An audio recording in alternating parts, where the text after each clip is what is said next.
আসসালামু আলাইকুম, welcome to Robins badminton app. আশা করি আপনারা সবাই ভালো আছেন, আলহামদুলিল্লাহ। তো অনেকে আমাদের কাছে জানতে চান যে আমরা প্রায় সময় স্ট্রিং এর ভিডিওতে বলে দিই যে আপনাদের যে মেইন স্ট্রিং, ক্রস স্ট্রিং।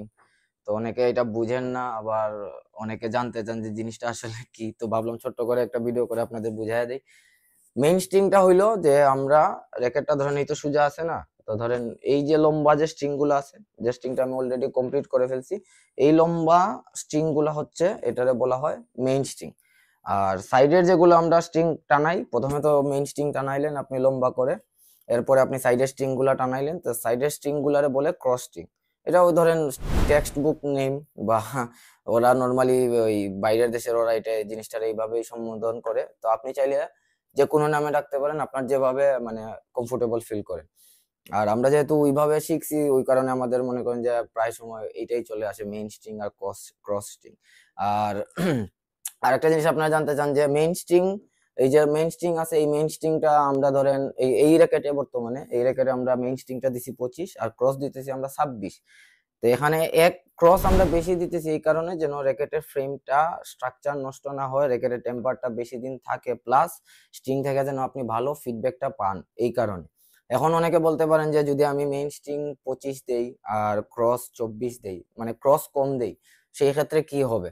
তো সেই ক্ষেত্রে আসলে কিছু হবে না, দিন শেষে আপনি যেটা কমফোর্টেবল ফিল করেন ওইটাই বেস্ট। তবে আপনার যদি ওদের রিকমেন্ডেশন মানেন, সেই হিসেবে ওরা না করে যে ক্রস কখনো মানে কম দিয়েন না। ক্রস যখন আপনি কম দিবেন তখন র্যাকেটের ফ্রেমে প্রেসার পড়বে, আর র্যাকেটটা কিছুটা ওই ডিম্বাকৃতির বা ওই যে আপনার ওভাল শেপ যেটা বলে ওল্ড ফ্যাশন ফ্রেম যেগুলা থাকতো নর্মালি, ওইভাবে হয়ে যায়। তো ওই কারণে আপনার যখন আপনি এটা দিয়ে খেলবেন, আপনার স্ট্রিং থেকে মনে মনে করেন যে ফুল পটেনশিয়ালটা বের হয়ে আসবে না। বাট হ্যাঁ, যদি আপনি অভ্যস্ত হয়ে যান, দেন আপনি এটা ক্যারি অন করতে পারেন। বাট এইটা আবার আরেকটা মানে সমস্যা হচ্ছে যে আপনি যখন ক্রস বেশি দিবেন, এই স্ট্রিং দিয়ে আপনি লং টাইম খেলা কোনোভাবে উচিত হবে না, কারণ র্যাকেটটা যে কোনো সময় ঠাস করে ভাঙা যেতে পারে। তখন আবার আপনি বলতে পারবেন না যে আপনার ফ্রেমের সমস্যা বা র্যাকেটের সমস্যা, এটা আসলে স্ট্রিং এর সমস্যা।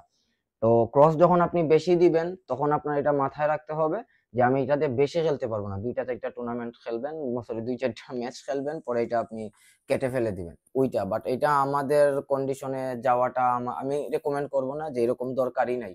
কারণ আপনি কেউ স্পন্সর প্লেয়ার না, আপনি স্ট্রিং স্পন্সর পাবেন না, নিজের টাকায় কিনবেন, কয়বার কিনবেন আর কয়বার কাটবেন।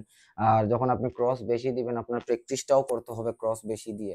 এখন আপনি ক্রস ধরেন আজকে আপনি 23 দিছেন, মেইন দিছেন 24, প্র্যাকটিস করতেছেন ওইভাবে, কিন্তু টুর্নামেন্ট খেলতে যাবেন তখন আপনি মেইন দিলেন 24 আর ক্রস দিছেন 25, তখন তো ওই জিনিসটা আপনার কাজে আসবে না। মানে আপনি তখন খেলতেও পারবেন না, আপনার স্ট্রোকের সমস্যা হবে, অনেক কিছুই প্রবলেম ফেস করবেন মাঠে, আর আপনি তখন বুঝবেন না, শুধু চিন্তা করবেন যে কি হলো কি হলো। এই দেখেন, এটা আমরা এখন ক্রসটা আমি টানাচ্ছি, এটা আমি দিলাম 26, ঠিক আছে। আপনারা ওই এখান থেকে দেখা যাইতেছে না, আমি বুঝি জিনিসটা, আমি মেশিনের ভিডিওর অ্যাকচুয়ালি সর্ট আউট করতে পারি নাই অ্যাঙ্গেলটা এখনো, যেহেতু আমি সময় পাচ্ছি না, টোটালি আমি ওইভাবে সর্ট আউট করতে পারতেছি না। তো ধরেন আমি এটা 26 দিলাম, ঠিক আছে। তো আমি কিন্তু মেইন দিছি 25, ক্রসটা দিয়েছি 26। তো এক্ষেত্রে আপনার যারা খেলেন আপনারা ট্রাই করে দেখতে পারেন। তবে আমি রেকমেন্ড করবো 24-25, 25-26, এটা এনাফ আমাদের সবার জন্য, যেহেতু আমরা এক একবার এক এক শাটেল দিয়ে খেলবো। এরপরও কারো যদি কোনো কিছু জানা থাকে, যেমন 4 নোট আছে, 2 নোট আছে, এগুলার অনেক কিছু আছে, আপনারা কেউ কিছু যদি জানতে চান, কাইন্ডলি নিচে কমেন্টে আমাদের জানায় দিবেন যে ভাই এই বিষয়টা আমি জানতে চাই। আমি যদি পারি কমেন্টে রিপ্লাই দিয়ে আপনাদের জানায় দিব, নাহলে সুন্দর করে একটা ভিডিও আপলোড করে আপনাদের মানে জানায় দিব যে ভাই এই বিষয়ে আপনি যে বিষয় জানতে চান ওই বিষয়টা আমি ভিডিও করছি। আর এটা হচ্ছে ম্যাক্সের র্যাকেট। ম্যাক্সের র্যাকেট অলরেডি অনেকগুলো পোস্ট আপনারা দেখে গেছেন, এগুলো যথেষ্ট ভালো র্যাকেট। যা আছে, সময় আছে এখনো, কেউ যদি নিয়ে না থাকেন, চিন্তা ভাবনায় থাকেন, মাস 2 মাস পরে নেবেন, এগুলো একটাও পাবেন না, এখনই নিয়ে আনেন। এই রেঞ্জে এই টাইপের ভালো র্যাকেট মানে মনে হয় না আপনারা পাবেন, বাদ বাকি আল্লাহর ইচ্ছা। ভালো থাকবেন সবাই, আসসালামু আলাইকুম।